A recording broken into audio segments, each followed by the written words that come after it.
Hi friends, ఈరోజు మనం గోంగూర chicken ఎలా తయారు చేయాలో చూద్దాం.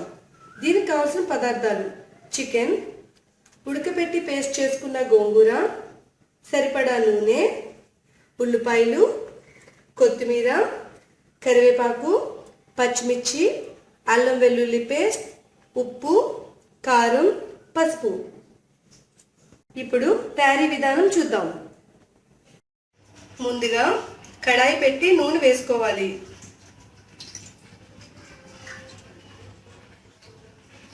నూనె వేడెక్కిన తరువాత కరివేపాకు,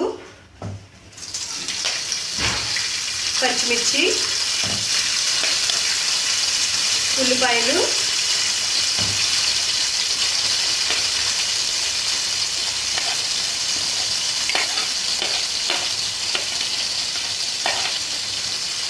అల్లం వెల్లుల్లి పేస్ట్,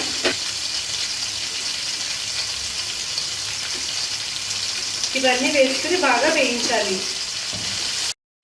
ఉల్లిపాయలు బాగా వేగిన తరువాత చికెన్ కూడా వేసి వేయించుకోవాలి.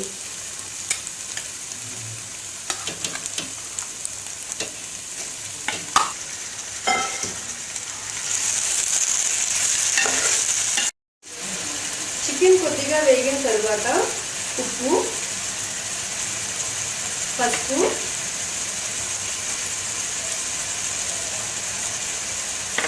కారం వేసి 5 నిమిషాల పాటు ఉడికించుకోవాలి. ఈ విధముగా మూత పెట్టుకుని నూనె పైకి తేలేంత వరకు ఉడికించాలి.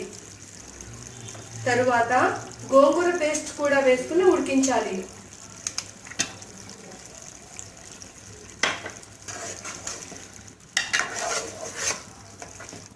గోంగూర చికెన్ ఉడికిన తర్వాత కొత్తిమీర వేసుకోవాలి. ఇక మనం తయారు చేసుకున్న గోంగూర చికెన్ కర్రీ రెడీ.